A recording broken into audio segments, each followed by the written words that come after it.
Pourquoi en dessous de 20 000 € de profit dans ton business, il est absolument pas nécessaire de recruter une équipe de vente et encore moins un closer? Je vais tout expliquer dans cette vidéo. Quelles sont les conséquences si tu le fais prématurément dans ton business et à quel moment évidemment tu dois le faire.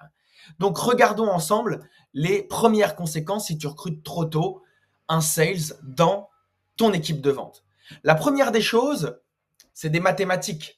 Tu es un businessman, tu dois calculer le profit, la marge et également te mettre dans les baskets de la personne que tu es en train de recruter. Et donc, si tu recherches un high player sur le poste de closer, il faut pas oublier que la vente, donc ce poste, c'est un métier de performance. Et donc, tu fais appel à des performeurs ici. Et donc, les high players qui sont sur ce poste-là et qui existent, ils connaissent leur valeur. Et je vais te le dire, si tu es prêt à leur donner 2000 € de commission, si tu leur donnes 10% de ta marge sur les 20 000 € de profit que tu fais, est-ce que tu penses qu'un high player va se sentir bien payé dans ta boîte? Est-ce que tu penses qu'il va vouloir mettre de la croissance, mettre de l'intensité, mettre de l'énergie dans ton entreprise pour être payé 2000 € à la fin du mois? Parce qu'en l'occurrence, si tu fais 20 000 € de profit et que tu commences à le recruter à cette étape-là, c'est tout ce que tu peux lui promettre. Pour l'instant, sinon, c'est que de la vision. Ça n'a pas encore été atteint. Donc, ce sur quoi il peut se baser, c'est ces 20 000 € de profit que tu es en train de faire et donc 2000 € de commission. Si tu veux bien le payer, et c'est une possibilité, c'est-à-dire que tu passes à 12% ici, au lieu de 10, ça va monter à 2400 €. Mais encore une fois, un e-player, je te le dis, et au moins tu le sais à partir de maintenant, il se paye à minima 5000 €. Je te le dis, tu peux débaucher à peu près qui tu veux et tu peux avoir qui tu veux en e-player dans ton équipe si déjà il y a une possibilité de performer à un minima de 5000 € dans ton business. C'est pour ça que je te dis qu'avant, c'est prématuré. Et même si tu en trouves, il est possible que tu en trouves, mais même si tu en trouves, ça sera les miettes du marché. Ils auront déjà fait plein de boîtes ou au contraire, encore aucune, et tu le prends en phase de test dans ta boîte. Mais tu peux pas attendre des résultats conséquents de leur part. Et donc, c'est la première raison de pourquoi si tu recrutes trop tôt, tu risques de ne pas avoir quelqu'un qui performe à tes côtés. La deuxième des raisons, c'est que en tant que chef d'entreprise, tu dois savoir que ton business a besoin de cash. Ta trésorerie a besoin de cash pour réagir, mais également agir face aux opportunités. Et quand je parle de cash, c'est que tu dois être en mode création de richesse. Tant que sur ton compte trésorerie de ta boîte, en profit net, tu n'as pas au moins 100 000 balles, tu dois aller chercher par toi-même. Parce que ensuite, tu peux faire des erreurs. Ensuite, tu peux commencer à bien payer tes équipes. Ensuite, tu peux commencer à investir dans le marketing. Ensuite, tu peux commencer à mettre du cash qui sort de ta boîte dans des invests. Mais au départ, c'est du cash in. Ça doit rentrer. Donc, plus tu peux marger sur chaque offre que tu fais, mieux c'est. Et donc, ne pas avoir de closer au départ fait que 10 à 12% restent dans ton entreprise, en cash in dans ta boîte, disponible. Et donc, si on fait nos calculs, comment ça se passe? Si tu fais 20 000 € de profit et que tu restes en termes de temps déjà 2 mois sans closer et que tu stabilises ce montant, eh bien, ta cash in en bénéfice dans ta boîte, 40 000 € en 2 mois. En 4 mois, si on pousse un peu, tu as cash in 80 000 € dans ta boîte. En 4 mois.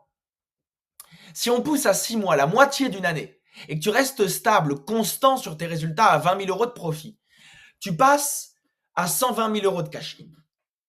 Et là, tu peux prendre des décisions. Là, tu peux commencer à payer des high players et promettre une vision à la hauteur de tes ambitions par rapport au cash flow que tu as dans ta boîte.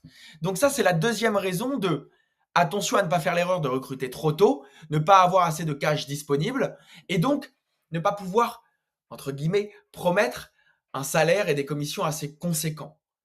C'est pour ça que je te dis, développe-toi tranquillement. Même si ta boîte se développe bien, tant mieux. Mais tiens 20 000 € de profit, mets du cash in à l'intérieur de ta trésorerie et ensuite recruter. On va y venir à quel moment, pourquoi et comment le faire.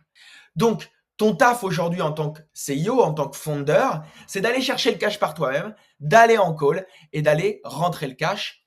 Tu peux recruter d'autres personnes, on va en parler. Mais les appels, les closings, c'est toi qui les arraches, c'est toi qui les prends. C'est la compétence dans ton entreprise où tu es le plus proche de l'argent. Donc, tu dois le faire avec tes propres mains, avec tes propres skills dès le départ. Ça, c'est la première partie. Ensuite, la deuxième partie, c'est la phase, du coup, à quel moment ça arrive le recrutement du closer.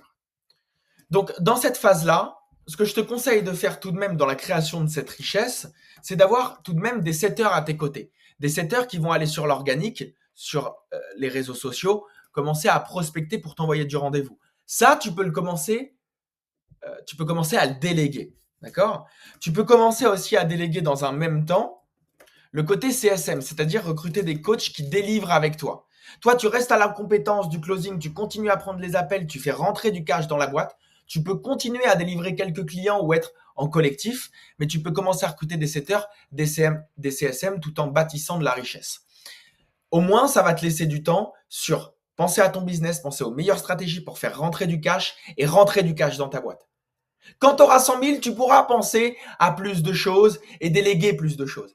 Pour l'instant, tu prends les appels, tu fais rentrer du cash, tu délivres, tu coaches tes CSM, tu diriges tes setters et vous faites rentrer du cash dans la boîte avec une équipe de 2-3. Ça suffit amplement au départ. On mise sur les marges. Ensuite, et sur un business en ligne, hein, qu'on soit d'accord, je vais le mettre juste ici, on doit marger à un minimum. Hein, et encore, je suis gentil, c'est 50%. Si dans votre boîte, vous commencez à marger en dessous de 50%, il faut que vous fassiez très attention. Vous avez délégué trop tôt, vous payez trop les équipes, les fixes sont trop hauts. Il faut revoir ça.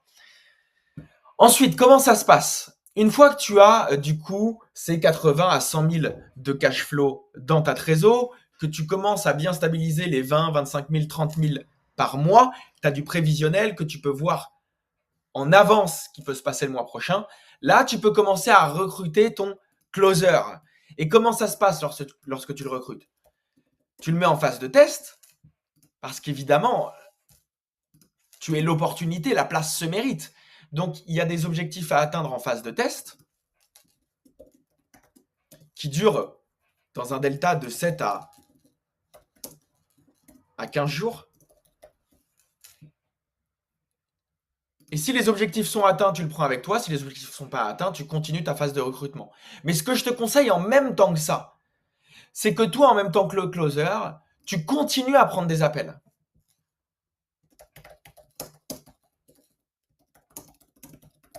Pourquoi?